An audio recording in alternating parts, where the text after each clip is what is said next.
Shalom. Tadi pagi saya menyampaikan firman dengan judul takut akan Tuhan yang harus menjadi modal bagi kita untuk berkemenangan pada tahun yang baru ini. Saudara nanti bisa lihat di dalam arsip di siaran online di YouTube ya. Ini saya akan menyampaikan firman dengan judul bolehkah orang Kristen divaksin COVID-19?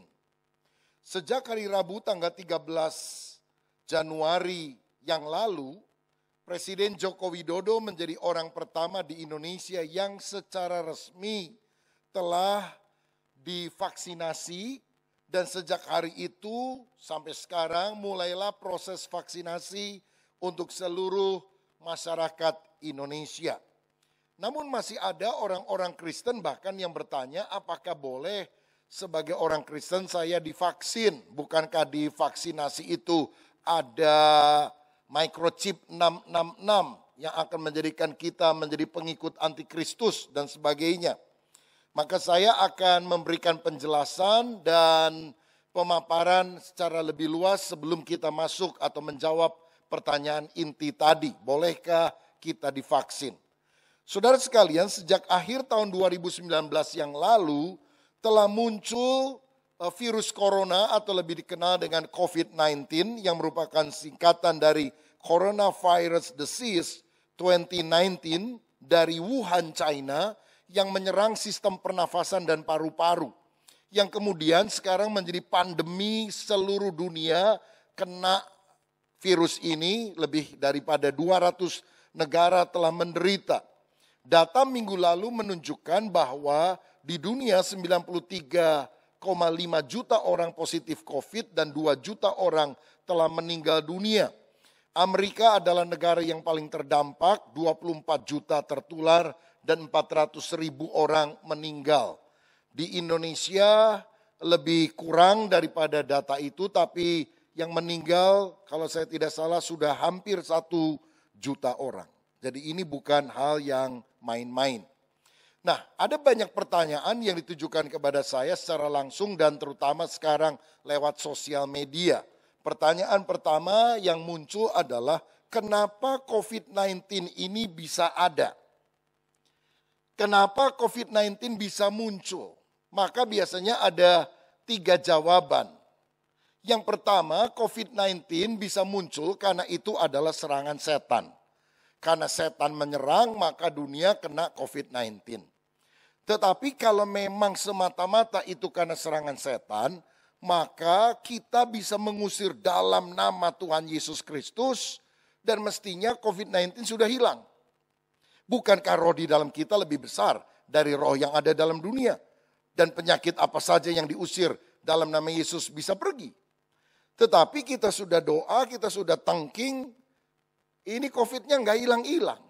Sehingga ada kemungkinan kedua. Bahwa COVID-19 ini muncul karena itu adalah hukuman daripada Tuhan. Tuhan menghukum manusia berdosa.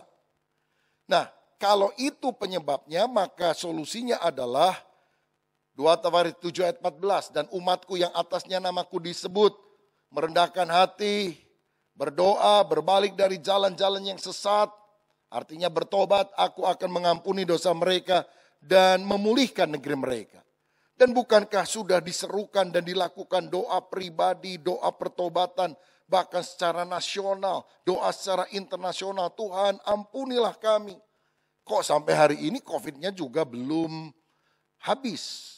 Apakah kita doanya kurang sungguh-sungguh? Ataukah Tuhan itu kurang mengasihi manusia sehingga dia duduk di singgasana berkata, tobat lebih bagus, doa lebih banyak, kalau enggak aku enggak akan ampuni, kalau enggak aku enggak akan hentikan ini COVID. Apakah itu yang kita pikirkan tentang Tuhan? Atau yang ketiga, saya lebih condong yang ketiga ini. Kenapa COVID-19 bisa muncul? Jawabannya adalah karena kita sedang hidup dalam suatu dunia yang memang sudah jatuh ke dalam dosa. Tatanannya sudah rusak. Siapa yang berdosa? Manusia pertama, Adam dan Hawa. Karena sebelum Adam Hawa jatuh di dalam dosa, Tuhan menciptakan dunia yang sempurna. Tidak ada penyakit, tidak ada kematian. Penyakit termasuk COVID sekarang ini, bahkan kematian, itu baru muncul setelah Adam dan Hawa jatuh dalam dosa. Dan karena itulah, di tengah dunia yang memang penuh dengan dosa ini, segala hal yang buruk mungkin terjadi. Gempa bumi, tanah longsor, bencana alam, kebakaran hutan, atau apapun itu disebabkan dosa awal, dosa Adam dan Hawa.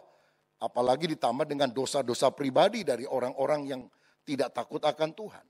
Nah, ini menyadarkan bahwa memang kita belum tinggal di dunia, di sorga. Kita belum menikmati satu kondisi yang tanpa penyakit, tanpa kematian. Itu baru nanti diciptakan Tuhan setelah langit dan bumi yang sekarang ini lenyap, kiamat, lalu diganti dengan langit dan bumi baru. Yang kita kenal dengan istilah lebih populer, sorga. Karenanya melalui COVID ini kita disadarkan, hidup itu bukan cuma di dunia. Jangan hanya pikir perkara-perkara dunia. Di dunia kita hanya hidup 70, paling kuat 80. Apalagi sekarang di tengah COVID banyak orang yang jauh lebih muda dari usia itu meninggal dunia. Meninggalnya cepat lagi saudara. Minggu lalu masih ketemu, hari Kamis meninggal dunia. Sampai kita bingung, kapan dikubur? Udah dikubur, langsung dikubur. Dan gak boleh ada yang nganter banyak-banyak. Aduh, sedih sekali saudara. Ini menunjukkan bahwa kita harus mempersiapkan diri untuk tinggal di langit baru dan bumi baru dengan sungguh-sungguh percaya kepada Tuhan. Amin. Supaya kita punya jaminan dalam kehidupan yang akan datang. Nah, tetapi mungkinkah ketiga hal ini menjadi penyebab COVID itu ada? Ini bisa jadi serangan setan, ini bisa jadi hukuman Tuhan, ini juga bisa disebabkan karena manusia sudah jatuh ke dalam dosa. Jawaban saya tentu saja bisa. Jadi kalau misalnya memang COVID ini berasal dari tiga kemungkinan itu, dari setan, dari Tuhan, atau dari manusia, maka kita tidak perlu terlalu mempertentangkan sampai akhirnya berdebat berkepanjangan dari mana ini berasal. Yang paling penting adalah sikap kita sekarang apa. Kita harus bersikap benar. Kalau kita rasa mungkin ini serangan setan, usir dalam nama Yesus. Jadi menengking juga tidak salah. Kalau itu hukuman Tuhan, apalagi bagi dosa pribadi kita, maka kita harus bertobat, merendahkan hati di hadapan Tuhan.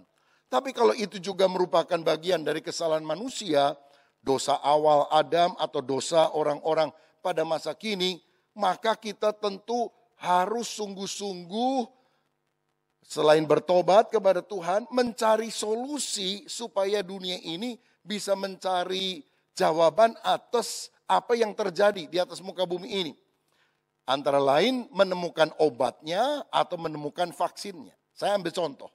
Dulu orang yang kena penyakit kusta itu dianggap kena kutuk Tuhan, kena hukuman Tuhan. Gak boleh tinggal di rumah, harus diusir keluar dari tembok kota. Kalau dia lagi jalan lalu ada orang yang gak tahu melintasi berpapasan, maka orang kusta ini mesti teriak, najis, najis. Dan kalau orang udah kusta, udahlah dibuang aja lah. Karena apa? Tuhan aja menghukum, masa manusia mau ngobati. Tapi sekarang ini penyakit kusta sudah ada obatnya. Dan tidak lagi dianggap sebagai hukuman Tuhan. Bukankah berarti pola pikir manusia tentang asumsinya bahwa itu hukuman Tuhan yang perlu dikoreksi, dan sekarang ini sudah ada obat untuk penyakit kusta tersebut. Nah, sekarang pertanyaan yang kedua yang seringkali muncul. Klik. Apakah COVID-19 itu adalah tanda akhir zaman? Kalau kita baca dalam Lukas 21 ayat 11, Yesus memberikan tanda-tanda akhir zaman. Salah satunya kelaparan, gempa bumi, dan penyakit menular. Penyakit sampar. Nah, sampar itu adalah penyakit menular. Jadi COVID-19 kan juga merupakan penyakit menular. Jadi bisa digolongkan dalam penyakit sampar atau penyakit menular secara luas. Dan sebetulnya pandemi seperti COVID-19 yang menyebar ke banyak tempat itu bukan hanya terjadi pada masa kini. Pandemi itu sudah pernah terjadi berabad-abad yang lampau. Dan biasanya kalau lagi zaman pandemi, semua orang mengkaitkan dengan akhir zaman. Ya biasa kalau orang lagi senang lupa Tuhan, lagi susah, langsung ingat akhir zaman, begitu. Misalnya pada abad ketiga ada wabah yang disebut wabah Siprian, karena pada waktu itu Siprian menjadi kepala gereja, dan Roma setiap hari itu mengalami korban kematian gara-gara virus tersebut. Dan Siprian berkata, ini adalah akhir zaman. Tuhan sebentar lagi akan datang. Bertobat semuanya. Nah, ada orang-orang bertobat dan kita bersyukur untuk pertobatan itu. Tapi ternyata bukan akhir zaman karena kita sekarang sudah hidup di abad 21. Abad kelima muncul wabah lain disebut Justinian. Yang mati 25 juta sampai 100 juta orang. Tapi yang paling parah di dalam sejarah abad ke-14 disebut Black Death. Yaitu penyakit pes di Eropa yang menyebabkan 75 sampai 200 juta orang mati. Bandingkan dengan pandemi COVID yang 2 juta orang mati. Ini 200 juta, saudara. Wah, betapa gawatnya kondisi pada waktu itu. Dan yang agak lebih dekat adalah Spanish flu pada tahun 1918 sampai 1920. Kira-kira 100 tahun yang lalu. Itu yang kena 500 juta, yang mati 50 juta. Jadi pandemi itu terjadi dari waktu ke waktu. Dan orang ketika mengalami pandemi selalu bilang, akhir zaman, akhir zaman, akhir zaman. Tapi sampai hari ini dunia masih tetap ada begitu. Jadi saya yakin bahwa sebetulnya penyakit sampar menular seperti COVID-19, kita tidak boleh bilang sebagai tanggal akhir zaman, tapi kalau tanda mendekati akhir zaman, ya. Karena dalam Lukas pasal yang ke-21 ayat 9, firman Allah berkata demikian. Dan apabila kamu mendengar tentang peperangan, pemberontakan, janganlah kamu terkejut sebab semuanya harus terjadi dahulu. Tetapi itu tidak berarti kesudahannya akan datang segera. Jadi masih ada beberapa nubuatan Alkitab yang harus digenapi sebelum Yesus datang untuk kali kedua. Tanggal akhir zaman, no. Karena tentang harinya kita nggak tahu. Nggak boleh mereka-reka. Kita bukan tim penyambutan, kita bukan tim perencana kedatangan Tuhan. Kita hanya tim penyambutan kedatangan Tuhan. Tetapi kalau itu adalah tanda mendekati akhir zaman, ya.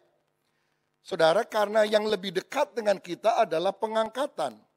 Tuhan datang di awan-awan dan mengangkat setiap orang yang percaya kepada Dia. Dan lagi pula, kalau Yesus belum datang minggu depan secara global dari sorga ke dunia, siapa tahu minggu depan kita yang datang duluan kepada Tuhan. Tuhan mungkin belum datang ke dunia, tapi kalau saudara tidur lalu nggak bangun besok pagi, itu kan kita yang datang sama Tuhan. Jadi kedatangan Tuhan itu ada global, ada personal.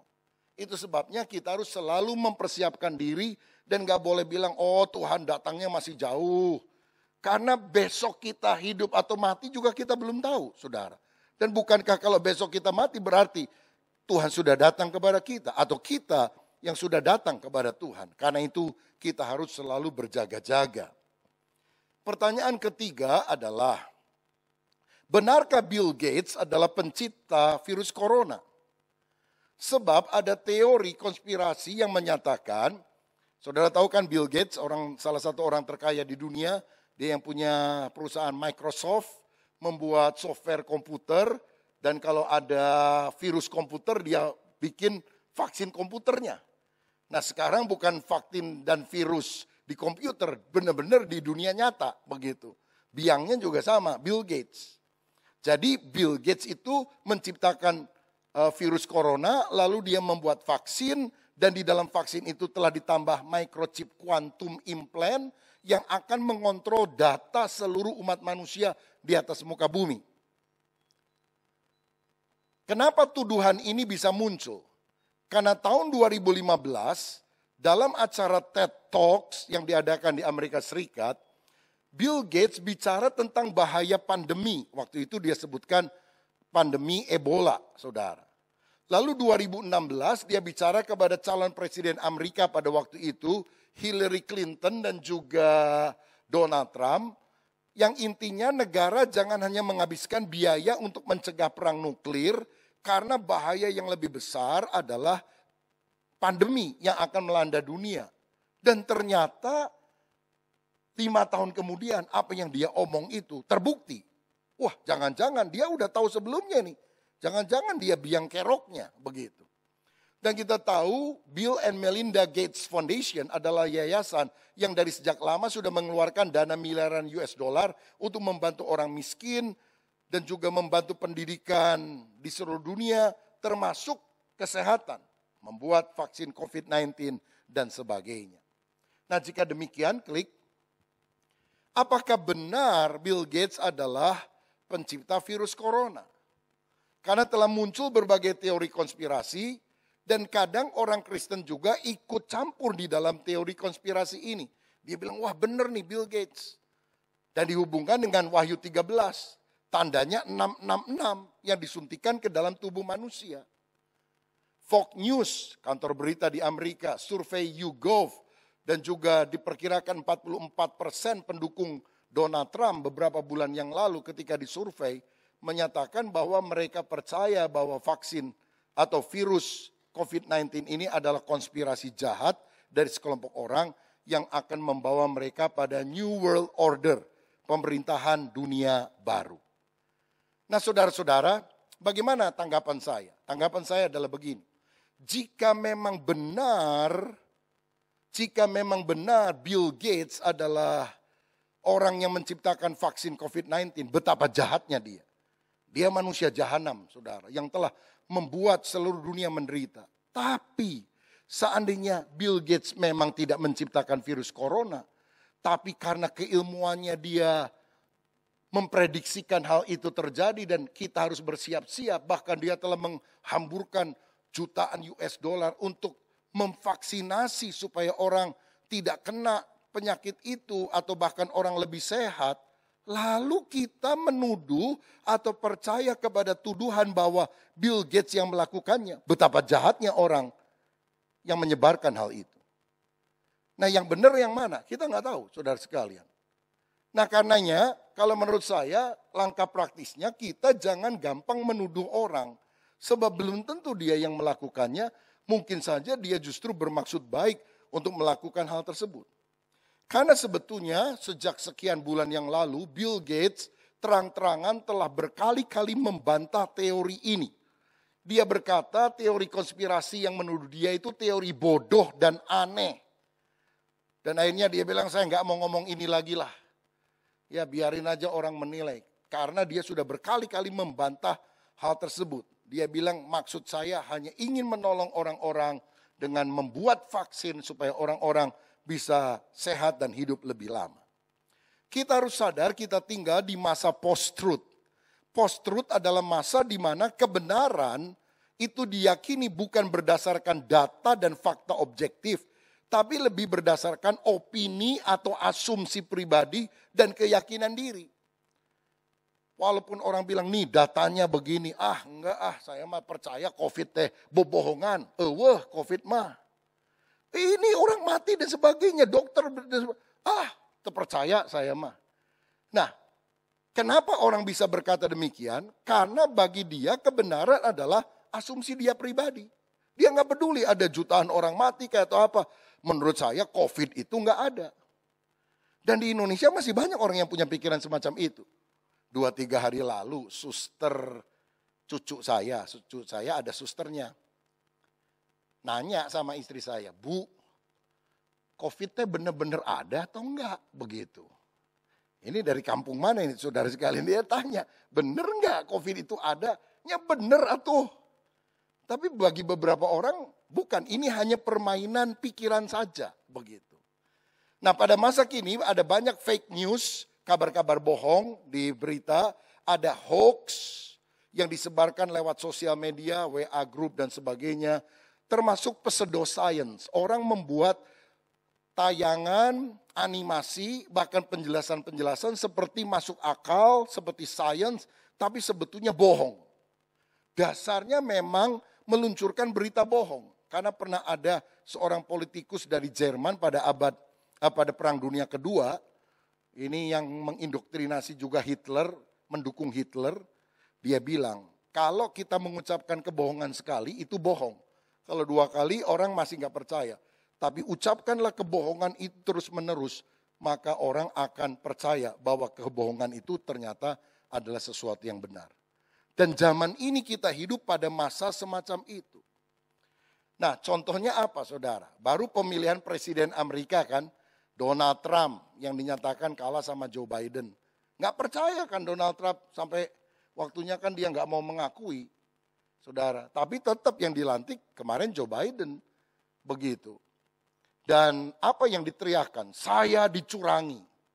Karena asumsi dari pribadi dan juga pengikutnya, pokoknya kalau nggak menang bukan data dan fakta yang kita harus lihat, tetapi opini dan keyakinan pribadi. Sebetulnya Amerika belajar dari Indonesia, saudara. Karena Indonesia lebih hebat nih sebelumnya kan. Antara Pak Jokowi dan Prabowo juga kan begitu modelnya. Kenapa? Zaman post-truth. Jadi kita nggak tahu yang benar teh mana, yang salah itu mana. Tapi akhirnya dengan rasional, dengan data yang lebih pas, tidak hanya percaya tuduhan tanpa bukti, maka kebenaran itu akan bisa diungkapkan. Jangan gampang percaya klaim. Orang sekarang kan banyak yang bilang, saya dengar dari Tuhan. Jangan divaksin, ada 666-nya.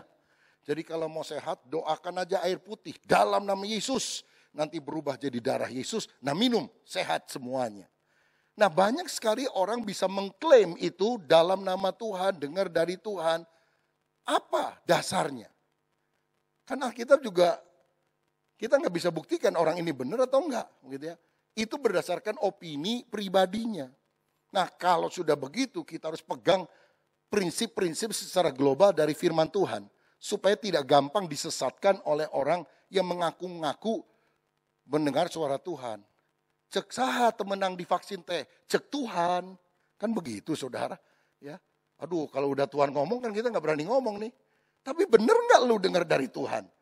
Jangan-jangan bukan nubuat, lu yang buat-buat. Dan masa ini adalah masa di mana banyak hoax, termasuk orang Kristen bisa memakai nama Tuhan, mendapat penglihatan dan sebagainya yang sebetulnya tidak terbukti. Saya pernah baca beberapa tahun yang lalu ada sebuah buku yang sangat terkenal, populer, direkomendasikan banyak orang, I Saw Heaven atau apa, atau Heaven is so real. Nah saya baca, karena buku-buku yang populer gitu saya harus tahu sebagai hamba Tuhan.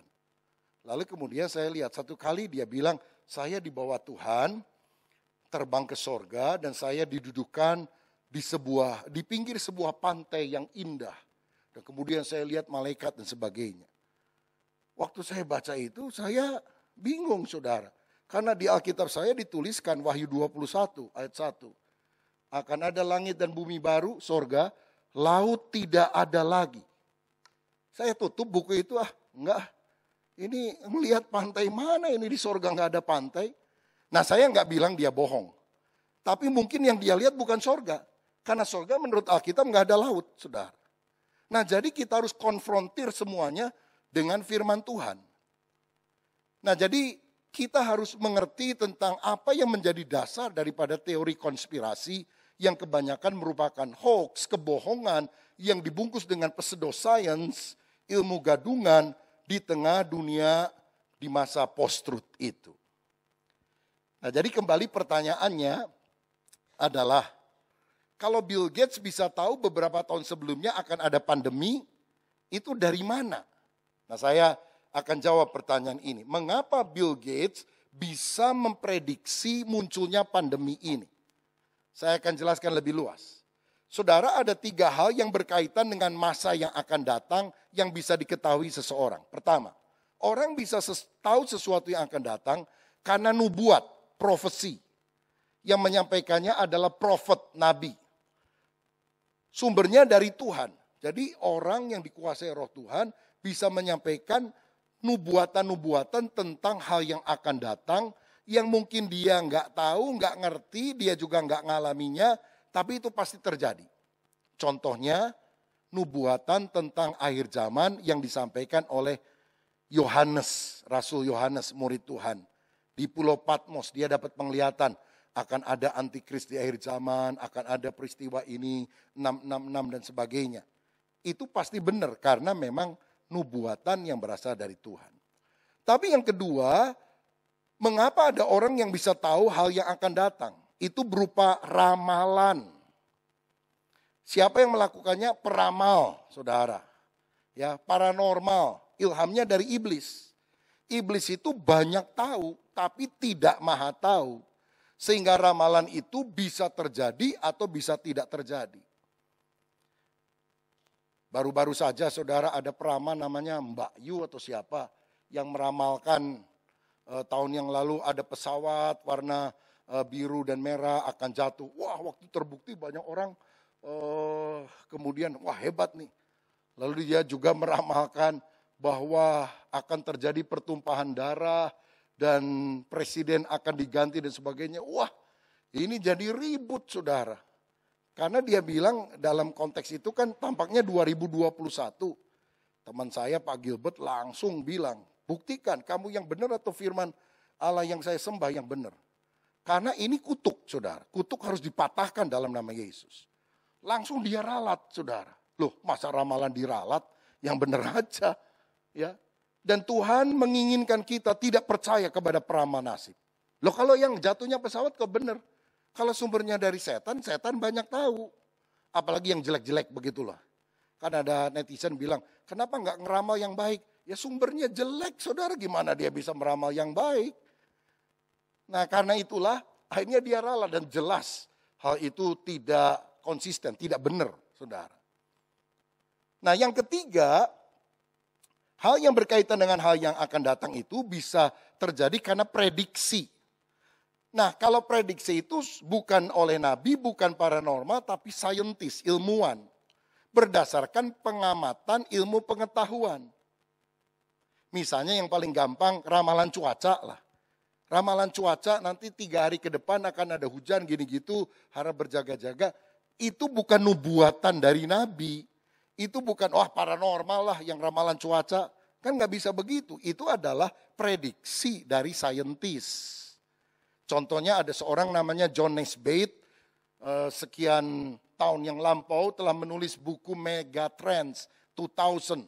Ya, apa yang akan terjadi setelah tahun 2000 secara ekonomi, secara politik, secara sosial. Dan banyak yang tepat walaupun gak semuanya. Karena apa? Itu adalah ketajaman penalarannya melihat, membaca zaman dengan ilmunya. Dan saya merasa bahwa Bill Gates bukan nabi, bukan paranormal, tapi dia dan timnya, orang-orang pintar itu, adalah para saintis yang bisa memprediksi apa yang akan terjadi beberapa tahun yang akan datang yang kita harus cegah. Dan dia ngomong gini juga kan sudah ada data-data sepanjang sejarah.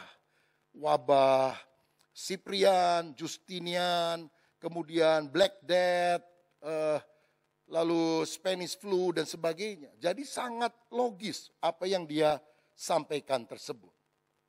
Nah berikutnya, orang kadang bertanya ini, benarkah COVID-19 itu tidak nyata dan hanya konspirasi?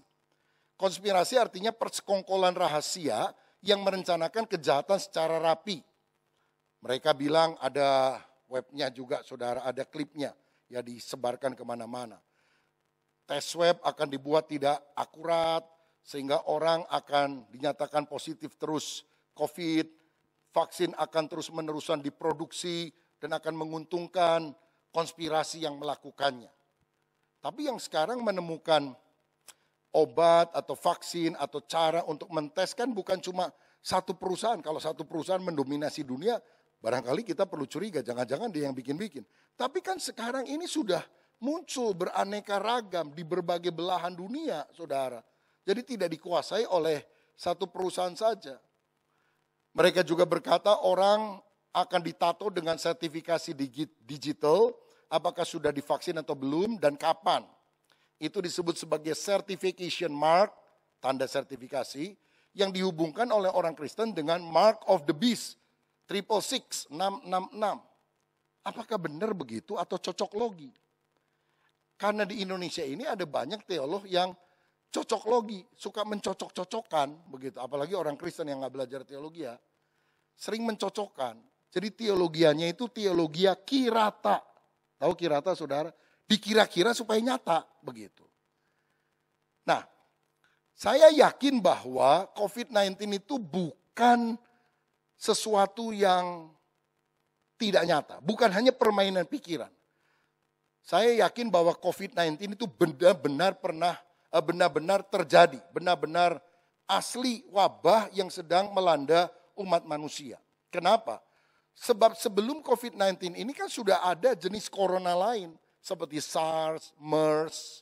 Itu kan benar-benar ada, flu burung. Cuma sekarang variannya itu menyerang ke manusia. Sekarang ini jutaan orang sudah mati. Dan termasuk para dokter. Saya dengar berapa hari lalu yang meninggal, dokter dan tenaga kesehatan yang meninggal di Indonesia 525 lebih orang. Waduh, ini kan kerugian yang sangat besar bagi bangsa Indonesia, saudara. Karenanya kita harus membatasi diri, benar-benar melakukan 3M, mencuci tangan pakai sabun, memakai masker, dan juga menjaga jarak, menjauhi kerumunan. Karena kalau enggak, yang bisa ngobati itu pada mati, siapa yang ngobati? Termasuk pendeta juga banyak yang meninggal. Saudara, dalam 1 tahun ini, di GBI saja, karena saya sebagai ketua umum kan mesti tahu data. Pendeta yang meninggal di GBI kira-kira 80. Dan diduga 40-50% karena COVID. Aduh, ini menyedihkan. Hampir tiap hari saya lihat, aduh, pendeta gereja lain, ya saya juga kenal, meninggal. Umurnya juga banyak yang belum tua-tua banget, saudara. Saya kemarin dengar ada jemaat di Bandung meninggal. 3-4 hari kemudian sebelumnya ada yang meninggal. Lalu saya tanya, ini sakit apa? Waduh, kita nggak tahu ya, kata yang kasih tahu. Tapi kalau dari protokolnya langsung 4 jam dimakamkan, ya kemungkinan COVID. Tapi saya sudah selidiki, saudara. Nggak ada sejauh ini orang yang meninggal karena ketularan di dalam gereja. Mereka itu ketularan di mana. Karena beberapa nggak pernah datang ke gereja. Ulah ke gereja, sieun bisa kena COVID. Kalau udah waktunya Tuhan, nggak pernah datang ke onsite ke gereja, meninggal juga. Ketularannya bukan di gereja. Jadi kita nggak tahu, saudara sekalian, ketularannya di mana. Yang penting kita menjaga diri dan banyak berdoa supaya Tuhan masih memberikan umur panjang kepada kita sekalian. Amin, saudara. Nah, ada dokter yang kesel banget karena ada orang yang percaya, COVID mah nggak ada, itu mah cuma permainan pikiran. Dia bilang, saya dokter yang tiap hari menangani orang-orang pasien COVID, mesti pakai APD, alat pelindung diri yang panas dan sebagainya, tiap hari. Saya yang masangin ventilator, saya yang harus cabut karena orangnya meninggal. Aduh, masih ada orang nggak bilang nggak percaya. Oke lah, gini aja, kalau ada orang yang semacam itu bawa ke saya akan bikin tur keliling rumah sakit. Saya akan antar dia, lihat orang-orang yang kena COVID. Dan kalau dia mau lebih yakin, jangan pakai APD. Saya pakai APD, semua pakai APD, dia jangan. Supaya dia bisa merasakan sendiri. Bener nggak COVID itu ada? Jadi saya yakin COVID ini bukan main-main, tapi sesuatu yang nyata. Berikutnya. Nah, kita pada pertanyaan inti tadi, bolehkah jika demikian kita divaksin COVID? Vaksin itu apa, saudara? Vaksin adalah virus yang dilemahkan. Bahkan sekarang dikatakan virus dinonaktifkan, bahkan dimatikan. Tujuannya ketika disuntikan ke manusia akan merangsang munculnya antibodi, ketahanan tubuh yang lebih kuat, sehingga ketika ada virus datang, maka kita sudah bisa mengalahkannya. Jadi kalau dokter bilang begini, ada gerombolan orang jahat, ditangkap polisi, digebukin dulu setengah mati, begitu ya. Nah, digebukin setengah mati, udah lemes-lemes, baru itu virusnya disuntikan ke dalam tubuh manusia. Nah, antibodinya muncul, digebukin juga dari dalam. Jadi kalau ada serangan lagi dari luar, udah biasa ngegebukin musuh yang datang, jadi pasti akan menang. Orang divaksin bisa kena COVID, tapi tidak separah orang yang tidak divaksin. Jadi belum tentu loh divaksin, bebas, merdeka. Enggak, saudara tetap harus jaga. Karena kalau divaksin pun bisa kena. Dan jangan pikir divaksin hari ini langsung kebal. Karena jangkanya itu berjalan kira-kira baru 2 mingguan. Baru bisa lebih menguatkan antibodi atau imunitas tubuh. Dan itu kan baru suntikan sekali. Harus ada suntikan yang kedua. Baru lebih lengkap, saudara. Nah, di Indonesia yang banyak datang itu Sinovac. Virusnya dimatikan. Kalau di Amerika atau negara lain, Pfizer, Moderna, dan beberapa merek yang lain.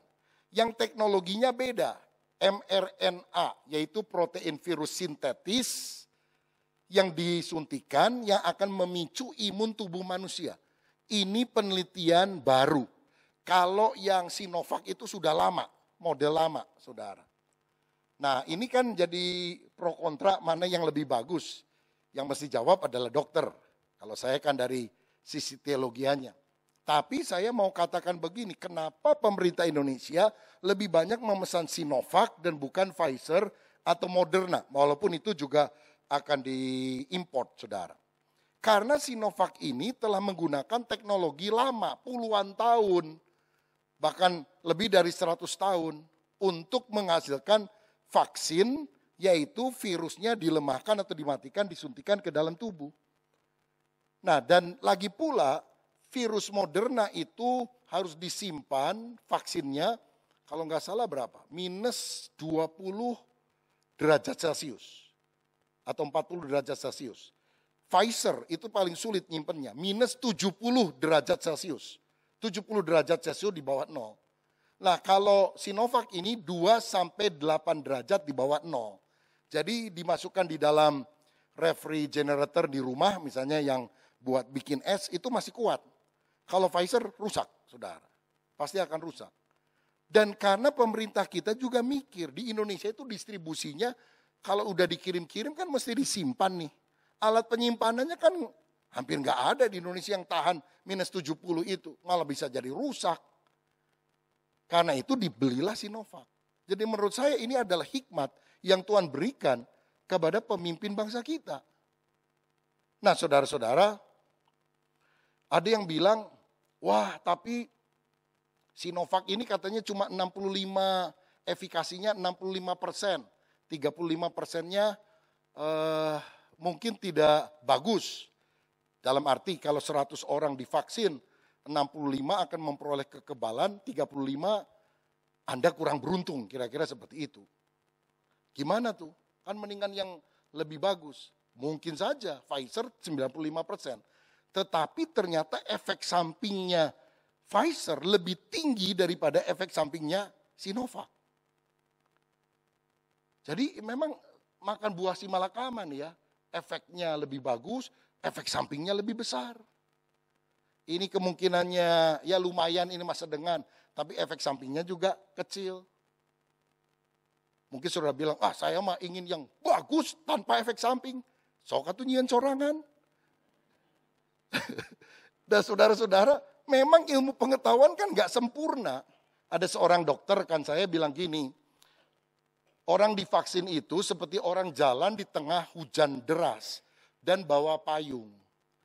Kalau kita pakai payung di tengah hujan deras, tidak tertutup kemungkinan kita masih basah. Tapi nggak basah kuyup. Kalau orang nggak bawa payung hujan-hujanan itu basah kuyup, ya pasti kena hujan. Ya jadi walaupun ada efek samping nggak sempurna, ada 1-2 kasus, ya kita harus tetap pakai payung itu. Saudara, jadi memang efek samping itu ada. Tapi prosentasenya amat sangat kecil dibandingkan dengan efektivitasnya. Saya dengar semacam Pfizer itu bisa hingga 1,5%. Tapi kalau Sinovac 0,1 sampai 1% efek sampingnya. Nah kalau yang udah detail gini nanti kalau ada dokter bisa ditanya lah. Dan modelnya beda. Kalau Pfizer Moderna itu adalah model baru dengan protein virus sintetis yang disuntikan lalu memicu imunitas tubuh sehingga kalau yang aslinya datang bisa dilawan. Dan ini sama sekali tidak mengubah DNA manusia seperti yang dituduhkan.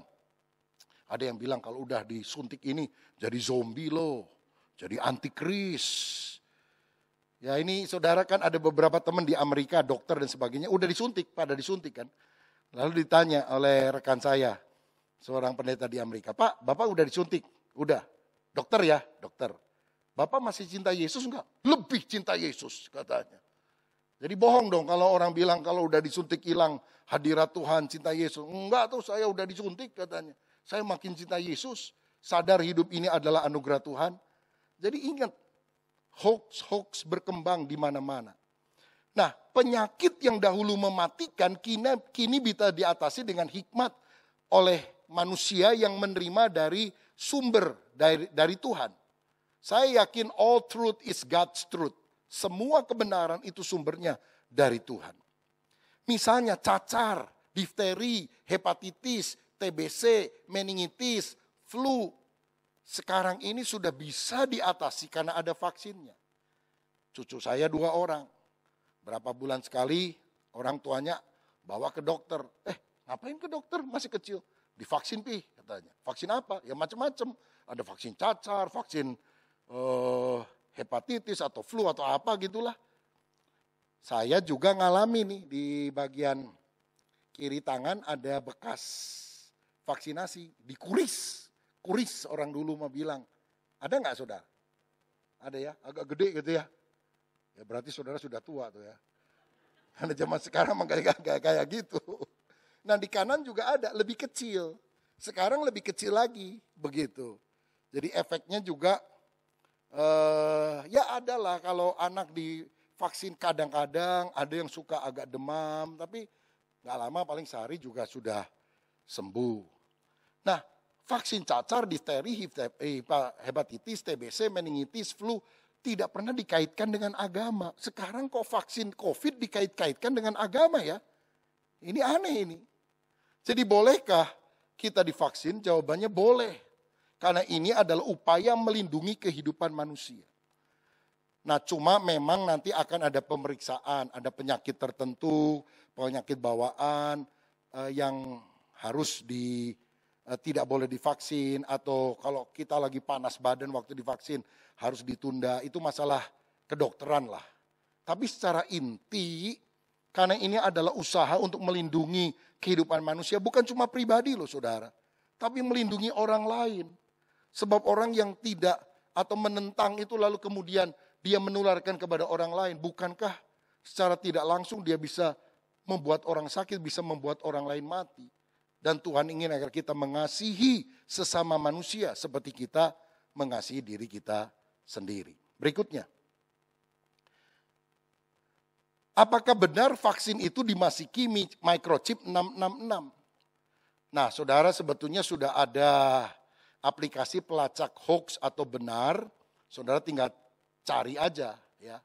Benarkah vaksin ini ditanamkan untuk membantai 7 miliar manusia? Jawabannya keliru.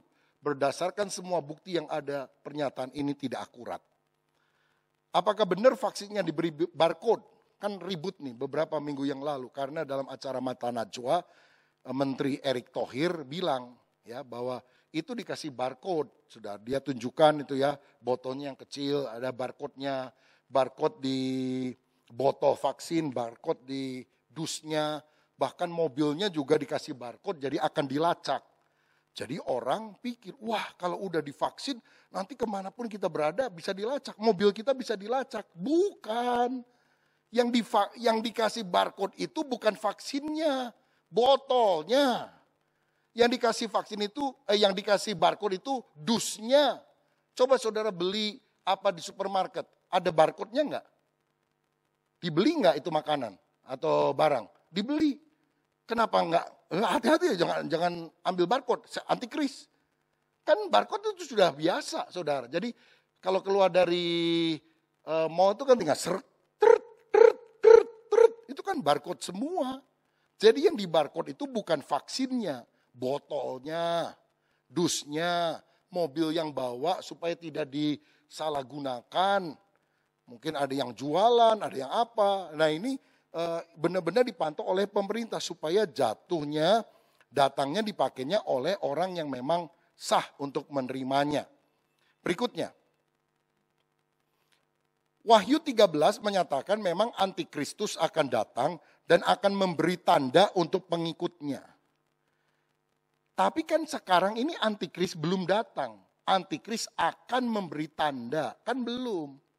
Antikrisnya juga belum ada, apalagi tandanya saudara. Jadi tandanya apa? Tunggu aja antikrisnya. Tapi kalau saya sih nggak nunggu-nunggu antikris. Saya berharap sebelum antikris muncul saya sudah diangkat dalam rapture ya. Tapi kalau ada di antara saudara yang ketinggalan ya, Lalu masih, pada yang lain diangkat, ini kita masih ketinggalan. Hati-hati kalau antikris muncul, lalu kasih tanda, jangan diterima, saudara. Nah, tandanya di tangan dan di dahi. Apakah itu microchip? Nah, seandainya penafsiran ini benar, itu microchip di tangan dan di dahi, maka jelas itu bukan vaksin yang disuntik ke dalam otot, masuk ke dalam darah. Kan Alkitab kan bilang di tangan dan di dahi, bukan di darah. Dan belum tentu juga, saudara, itu berupa microchip, itu kan spekulasi. Sekarang ini ada finger scan, nggak usah dimasukin apa-apa. Pakai finger scan aja, kita bisa dideteksi. Pakai face scan. Orang kalau mau beli Kentucky Fried Chicken di China, tinggal tek, begitu wajahnya nongol, langsung diambil uangnya dari uang digitalnya. Nggak perlu dimasuk-masukkan apa-apa. Jadi teknologi memasuk-masukkan benda itu sekarang ini sudah agak ketinggalan, saudara sekalian. Lagi pula selain penafsiran hurufiah ada penafsiran simbolis. Bahwa tangan dan dahi itu bicara, dahi itu pikiran, tangan itu adalah perbuatan. Pikiran dan perbuatan orang yang ikut antikris adalah yang dikuasai oleh roh mamon, roh materialistis. Karena dalam Wahyu 14 ayat 1 dikatakan pengikut Yesus itu akan dimateraikan pada dahinya. Ini simbolis atau hurufiah? Simbolis tentunya. Orang yang percaya Yesus dimateraikan di dahinya. Artinya pikirannya harus penuh pikiran Kristus. Bukan ditulisin 777 atau 888. Ada? Nggak ada kan? Atau 212 barangkali begitu. Kan enggak, saudara sekalian. Jadi kalau pengikut Kristus itu ada materai pada dahinya, yang merupakan arti simbolis pikirannya dikuasai oleh Kristus, kenapa kita harus menafsirkan bahwa yang ditanam di tangan dan di dahi itu adalah microchip. Jadi tandanya apa? Nanti aja tunggu antikris. Kita nggak usah menebak-nebak sampai sekarang, saudara. Slide terakhir. Wahyu 13 ayat 8, ini ayat penting sekali. Ya, coba dimunculkan ayatnya. Dan semua orang yang diam di atas bumi akan menyembahnya, yaitu setiap orang yang namanya tidak tertulis sejak dunia dijadikan di dalam kitab kehidupan dari anak domba yang telah disembelih. Jadi orang akan menyembah antikris. Siapa? Orang yang sejak semula namanya tidak tertulis dari dalam kitab kehidupan. Artinya dia tidak lahir baru. Orang yang tidak lahir baru itu pasti nyembah antikris. Jadi yang penting buat kita adalah kita udah yakin lahir baru enggak? Yesus ada dalam hidup kita enggak? Kalau saudara sudah lahir baru, namamu dicatat dalam buku kehidupan, antikris boleh nongol, kita enggak akan menyembah antikris. Kita tetap akan menyembah Kristus. Amin? Saya mau tanya, kalau menurut saudara, mungkin enggak ada alat yang sangat kecil yang ketika dimasukkan di dalam manusia, orang yang gak percaya Yesus, ateis lah misalnya, gara-gara disuntikan microchip itu, tiba-tiba jadi lahir baru, percaya Yesus dan masuk surga. Ada gak? Kalau ada kita beli. Ya, supaya orang disuntikan aja percaya. Gak mungkin kan? Karena apa? Percaya gak percaya itu masalah hati, bukan masalah microchip atau vaksin yang disuntikan. Betul? Coba kalau sebaliknya. Percaya enggak saudara? Ada alat kecil yang ketika disuntikan kepada orang yang sudah lahir baru, sudah percaya Yesus, sudah penuh Roh Kudus, kerinduannya hanya sorga. Gara-gara disuntikin, just begitu. Langsung kehilangan keselamatan. Masuk akal enggak? Saya yakin penguasaan Tuhan dan penguasaan iblis bukan sekedar pada materi benda kecil, tapi pada spirit, pada roh. Sesuatu yang lebih dalam. Itu sebabnya mari sungguh-sungguh cinta Tuhan. Karena walaupun antikris bisa muncul, kalau engkau sudah benar-benar percaya Yesus lahir baru, tidak akan menyembah antikris. Kita akan menyembah Kristus sampai selama-lamanya. Haleluya. Pertanyaan terakhir. Kalau gitu one world order, pemerintahan dunia yang akan dikuasai oleh satu orang, itu akan terjadi atau tidak? Jawabannya ya, pasti akan terjadi. Karena itu sudah dinubuatkan dalam Alkitab. Nah, bagaimana dengan one world government? Apakah antikris akan menjadi penguasa tertinggi pada waktu itu? Jawaban saya, ya. Antikristus akan mencoba untuk berkuasa. Menguasai seluruh dunia, tapi gagal. Nggak akan berhasil. Kenapa?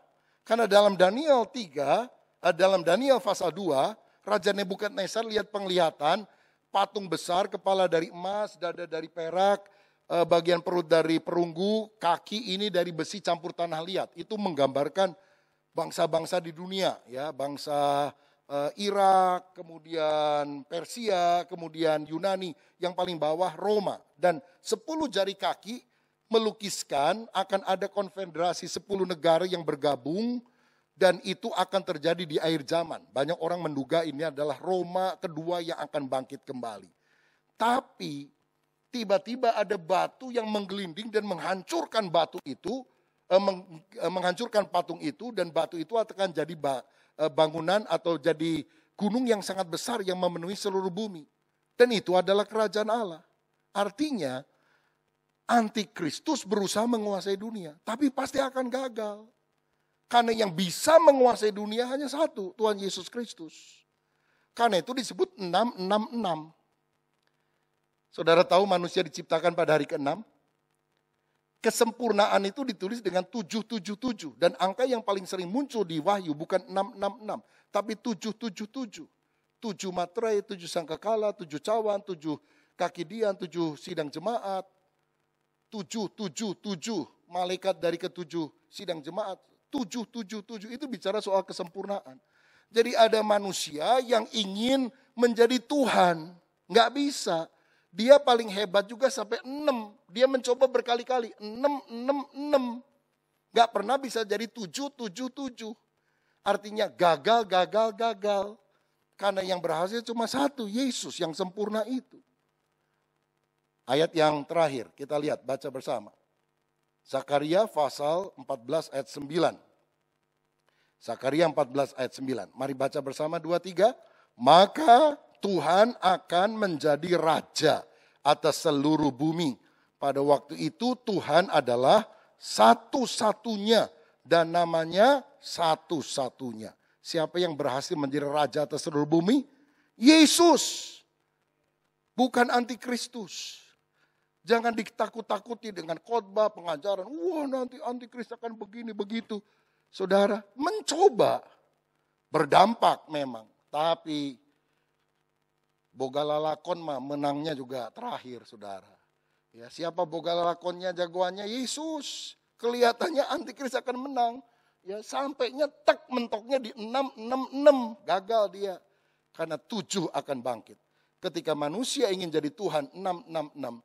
Hukuman Tuhan berupa 7 materai, 7 sangkakala, 7 cawan akan dicampakkan, dilemparkan kepada orang yang menyembah Antikris. Dan mereka akan mengalami kebinasaan kecuali mereka bertobat kepada Tuhan. Karena itu saudara, mari kita mengerti lebih banyak kebenaran firman, tidak ditakut-takuti oleh berita hoax melalui berbagai sosial media. Dan kalau saudara sungguh cinta kepada Tuhan, lahir baru, hidup takut akan Tuhan, hidup di dalam kekudusan, saya percaya waktu Yesus datang, kita akan diangkat bersama-sama, berjumpa dengan Dia di awan-awan, masuk ke dalam kerajaan sorga sampai selama-lamanya. Tuhan Yesus memberkati kita semuanya. Mari kita bangkit berdiri.